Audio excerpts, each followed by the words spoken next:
Okay, we're almost there. We just have 2 more panels left. It's been an amazing day. So before we kick off, why don't our amazing speakers introduce themselves really briefly, starting with Joni. You good? Yeah.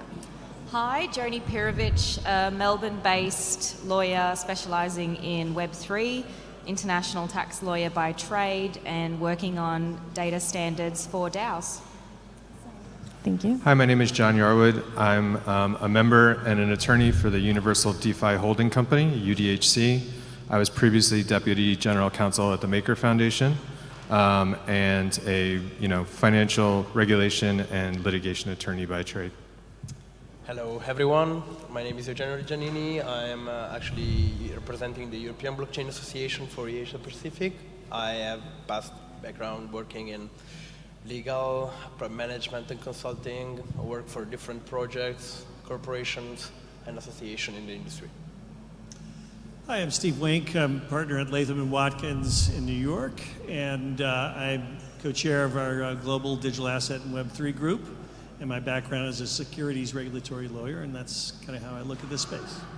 Awesome, thank you. And my name is Sylvia Sanchez. You've probably seen me around a lot. I am the project manager here at Ava Explains, and I'm super excited to be moderating such a diverse panel on DAOs. So branch 1 of the Tree of Wisdom, which you've probably seen outside, and these are the 5 policy principles that we have designed here at Ava Explains, talks about understanding the technology. And we need to start with the basics to build a solid foundation. So the first question is, especially for those who may be new or unfamiliar to the concept, could you briefly explain what a DAO is and how it differs from a traditional organization? Maybe Eugenio, you'd like to take this one? Okay.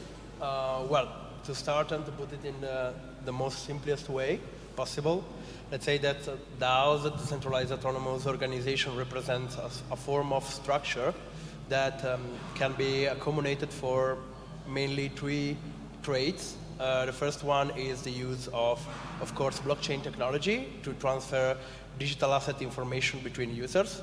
The second one is probably the way in which the structure operates, so the fact that different tasks for product and project management have been allocated in units from decentralized users. And the third one is probably of relating the use of decentralized governance rules in order to allow users to make decentralized operations and votings. Awesome, thank you. Would anybody like to add to that amazing definition? Oh, we're good. Maybe just to play on it, because there's many different uses of DAOs, and so what started as protocol DAOs or people coordinating together to oversee and govern how a software protocol is operating, we now see a lot of projects using and describing the term DAO. So you might have heard of investment clubs, social clubs, that there's many other different things, impact DAOs. You can look up all of the different taxonomies for the different types of DAOs that you see, but despite the fact that they're using DAO, they may be a DAO in name only, and they probably have a company or an investment fund structure behind them, and they're complying with the company or the partnership or the existing legal regimes despite the use of DAO. I think it's great that on the first question, Joni's already pulled the curtain back on DAOs and the usage of the term. But I would agree, there's a broad usage of the term, but at bottom, what Eugenie was describing was decentralized autonomous organization. You put the software out on the chain, people use and interact with the software, but it self-executes and it works on its own. It's decentralized technology, and it's decentralized in a governance standpoint as well. So usually it's using some sort of utility token to represent that governance. And by interacting with the code then self-executes through the smart contracts. When Joni's talking about things like social DAOs or investment club DAOs, oftentimes there's not a lot of smart contracts self-executing anything based on the interaction with the users. It's the users are collectively organized in a decentralized fashion geographically, maybe economically, or many other ways, but then collectively are making decisions together in a governance fashion but the software element, the autonomous element in the middle of the phrase, is not as active as maybe as intended when the DAO term was minted, so to speak. Very interesting. And following up what you just said, how can DAOs balance that, that need for decentralized decision making, but also making sure that they are leading effectively and having that optimum management? Like, how do you reconcile those two forces? Maybe John or Steve, you want to take a stab at it? I think I can introduce the concept that we're getting at here first. But first, I would be remiss if I didn't say to everyone in the room, Happy Star Wars Day. And as a collective who's into technology, I think we can understand, but also I want to point out that the original trilogy, anyway, is probably one of our best cultural touchstones on decentralized action to overcome centralized tyranny. So, with that note, I think DAOs kind of, the way I like to think about it, and my colleagues at the UDHC like to think about it, is there's an arc of compliant decentralization. So very few DAOs start out as fully decentralized or autonomous in any way. Oftentimes, it's a small team of founders who come together to write code and develop the architecture of a protocol or a platform. And then ultimately, along that line somewhere, they need to scale. So they seek funding and support, and they start building a community so they can grow that. And then along the way, somewhere, whether there's a long centralized spoke or it's short, they eventually release into the world the platform or protocol itself as a fully realized DAO, decentralized autonomous organization. However, that's not always the case. There have been examples in the past where someone just drops software and walks away. And if that happens, the decentralized arc, how it comes together, is from the very beginning. And that's an interesting case study. For instance, my history, the Maker Foundation and Maker DAO, it actually began without the software as a very decentralized group of people worldwide. You can still look up clips on YouTube or some of the calls where there were very long 6-hour calls from people all over the world discussing how to build this protocol or platform. And then it became centralized and followed the arc that I described. But how you manage that is a great question, and I think from a legal perspective and a regulatory perspective, it's something Stephen can really speak to. Yeah. Well, the force is strong with this one, I think. There's been a lot of talk about wrappers around DAOs and some kind of legal structures because the issues that folks start facing after a while is, okay, from a regulatory perspective, for example, how do you hold somebody, responsible?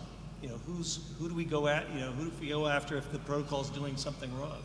And then for the participants in the DAO, does that mean I have some exposure in some way?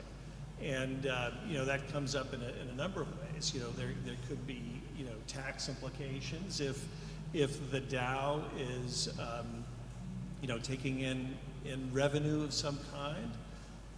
And then, we've seen in the U.S. with the Uki DAO case, that the CFTC was trying to hold some individuals, individual members of the DAO,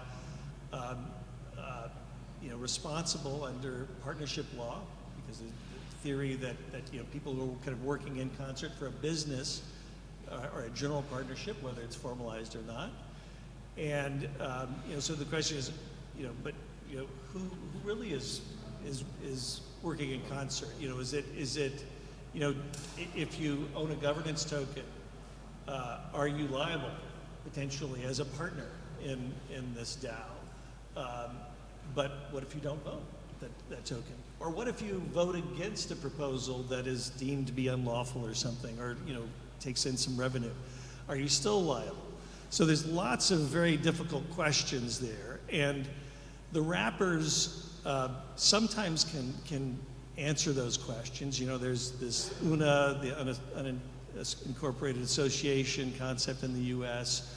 There are the Wyoming DAO LLC type structure, And those structures may be useful in some cases for, creating a taxpayer, if you want to have, somebody who can make the filings that need to be done. But then again, they're sort of antithetical to the whole decentralization ethos.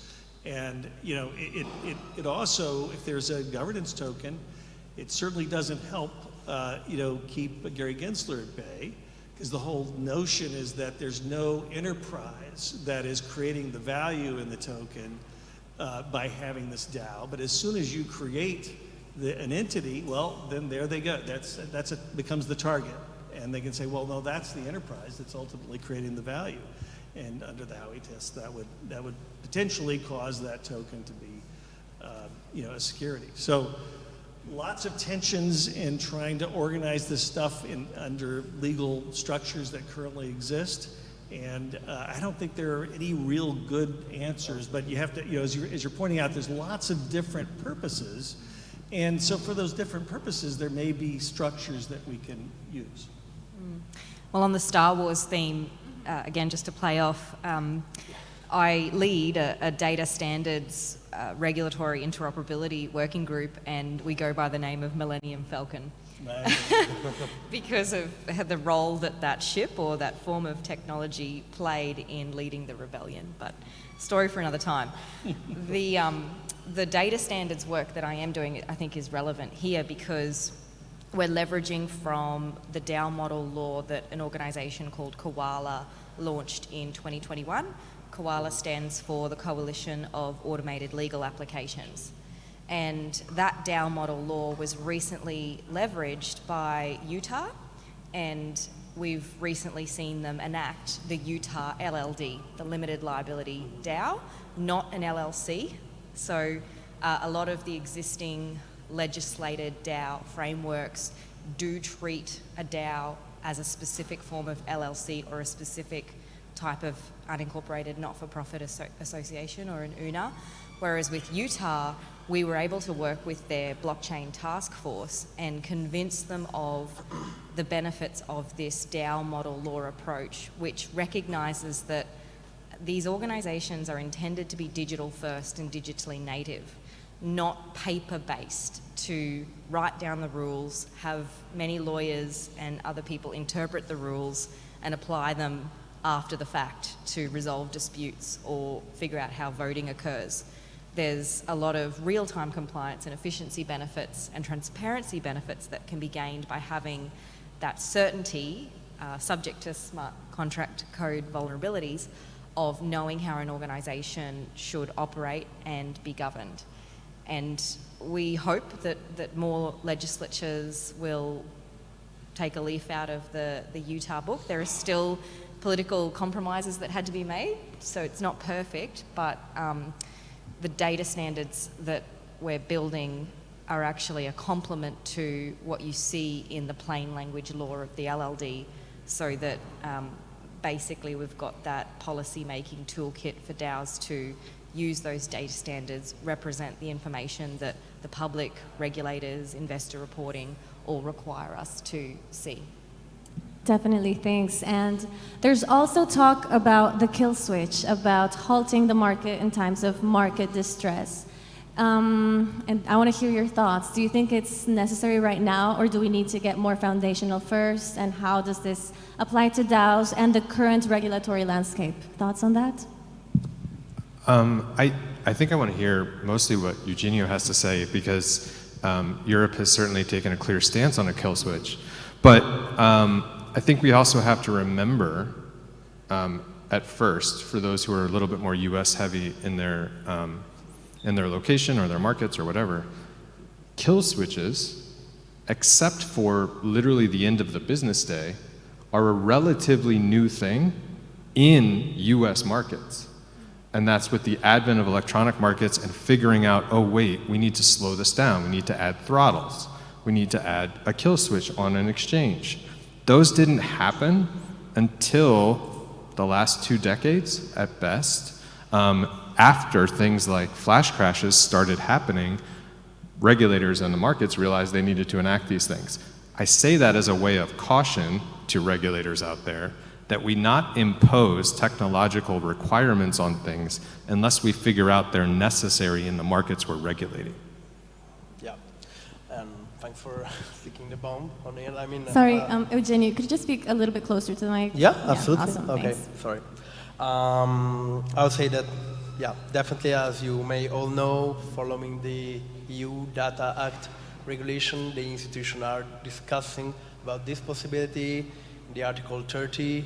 I see at the end it's a matter of evaluating and making a compromise, a balance between public interested needs that needs to be met in a specific, like, borderline situations, when even software needs to address to those, to answer to those cases, and at the same time also addressing the need of the market to something which is naturally against the way in which the technology has been thought originally. So it really requires a joint effort between the industry and the regulators, where both they have in mind, on one side the regulators have in mind specific cases under which those needs to happen, and at the other side the industry should help the regulator to understand all the other ones in which this is not mandatory and this is not borderline, so they shouldn't be there.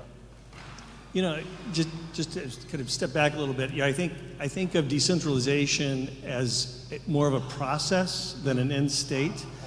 And you know, so a lot of folks that, you know, build a new protocol, you know, they're worried, okay, we can release this out into the wild as we get more decentralized and we get an active community. Yeah, we want to have this, you know, kill switch or some ability to veto, you know, detrimental proposals. And of course, you know, as a securities lawyer, I think, oh my God, that's going to create, you know, then you're, if you have that control, then you're the, you know, the enterprise that could be identified in the Howey test. And so, you know, we try to narrow that as much as possible and say, okay, you know, only sort of, you know, what are the break glass in case of emergency times? You know, can you narrow that, you know, and you know, and have the, you know, the community adopt a proposal, you know, specifically, you know, appointing, you know, some people or group or, you know, that can exercise that in certain very limited situations.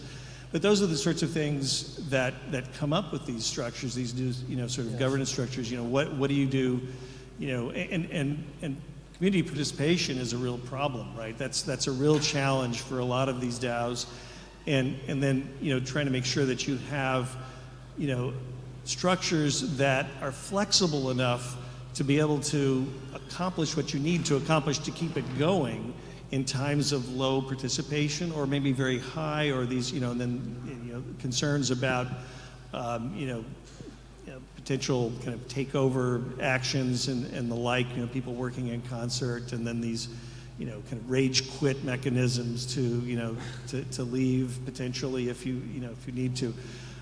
So lots of very fascinating issues that it leads to.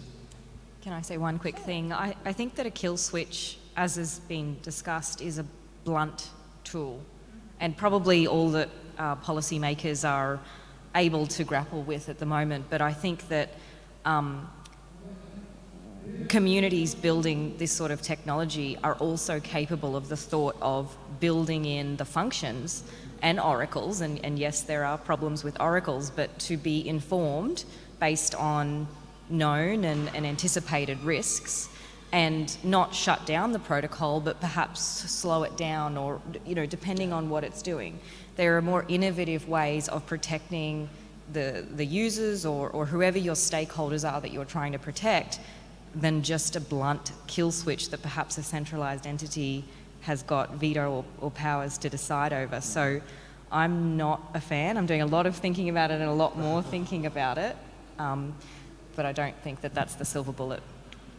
I think that's right in that it definitely needs to be a nuanced process whereby communities and protocols and regulators have a conversation, because as you kind of, I think, are getting at, this blunt tool, because of the type of technology is and the way decentralized communities work together, the use of that blunt tool, unlike on the NYSE, could literally kill that protocol just because it's not up. and people stop using it, and community goes away.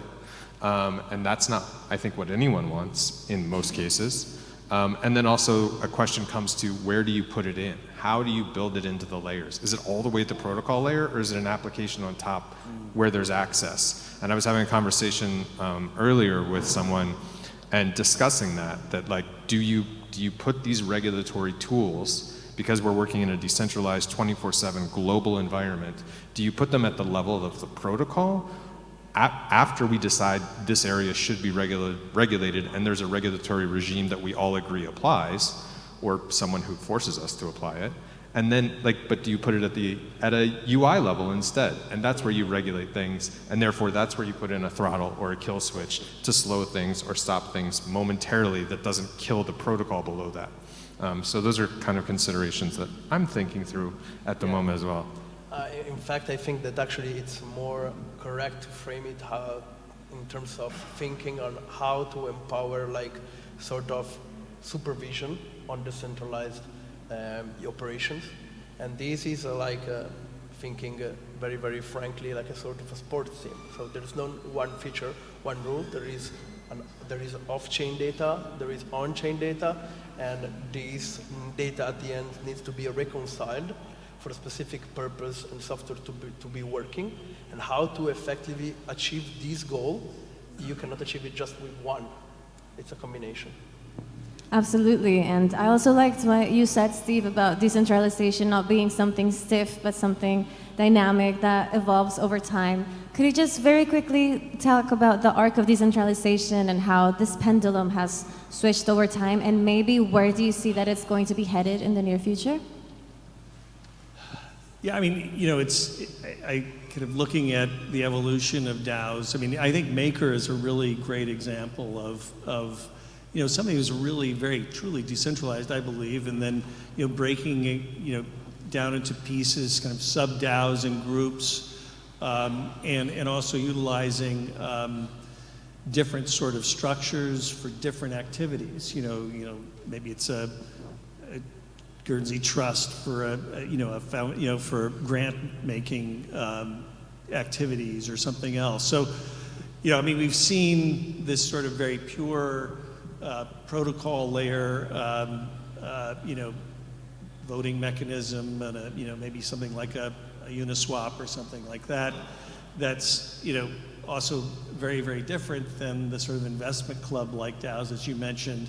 And this proliferation of other, they're really sort of replicating TradFi structures and calling it a DAO, and I think that's problematic. I think it's problematic for the industry that we merge those concepts rather than making sure people understand there's distinct differences and use cases. Because the problem there is that when you're doing something that's clearly regulated in the TradFi world, you can't just all go and say like they tried back in 2017 to say, oh, yeah, we're decentralized and autonomous organization. We don't exist anywhere.